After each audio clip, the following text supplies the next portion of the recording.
അടിച്ചുമാറ്റലിന്റെ ഉസ്താദായി മാറിയിരിക്കുകയാണ് അർജുൻ. അപ്പൊ അഭിഷേക് ശ്രീകുമാറിന്റെ തൊപ്പി കാണാണ്ട് പോയിട്ടുണ്ടായിരുന്നു. അപ്പൊ അവർ ടീമാരപ്പോ വന്ന് ചോദിച്ചിട്ടുണ്ടായിരുന്നു ആരാണ് എടുത്തേന്നൊക്കെ ഉള്ളത്. അപ്പൊ ആരും എടുത്തില്ല എന്നൊക്കെ പറഞ്ഞു. അത് കഴിഞ്ഞിട്ടപ്പോ ലാസ്റ്റ് പോയിന്റ്സ് എല്ലാം കൊടുത്തു കഴിഞ്ഞിട്ട് സാബുമോൻ ചോദിച്ചത് ആരായിരുന്നു ശരിക്കും എടുത്തിട്ടുണ്ടായിരുന്നെന്ന് ചോദിക്കുമ്പോൾ അർജുൻ ആണെന്ന് പറഞ്ഞ് കൈവെക്കുവാണ്. എന്തിനാ എടുത്തേന്ന് സാബുമോൻ ചോദിക്കേണ്ട, എന്തെങ്കിലും ടാസ്ക് ആയിരുന്നു എന്ന് ചോദിക്കണ്ടേ. അപ്പൊ അർജുൻ പറയാം ടാസ്ക് ഒന്നും അല്ല, ചുമ്മാ ഫണ്ണായിട്ട് അങ്ങ് എടുത്തേ ഉള്ളൂ, അവിടെ ഇരിക്കണ്ടായിരുന്നു, അപ്പൊ ഒരു തൊപ്പി അങ്ങ് എടുത്തേ ഉള്ളൂ എന്ന് പറയും. ക്ലീനിങ് ടീം ആണല്ലേ അപ്പൊ എടുത്തേന്ന് പറയുന്നുണ്ട് സാബു.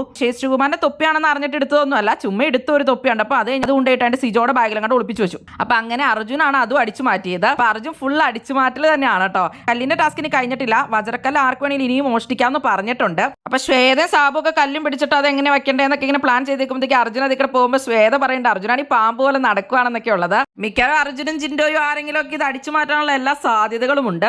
ഇനി അപ്പം നടക്കാനുള്ളത് അടുത്ത ചലഞ്ചിങ് ടാസ്ക് 3 ആണ്. അതിൽ പവർ ടീമും അതുപോലെ ഡെൻ ടീമും ആണ് മത്സരിക്കുന്നത്. അതിൽ ജയിക്കണവരാണ് അപ്പൊ ഇനി പവർ ടീമിൽ കയറുന്നത്. വേദയ്ക്കും സാബുവിനൊക്കെ ഡെൻ ടീം ജയിക്കണമെന്നാണെന്ന് അവർ പറയുകയുണ്ടായി.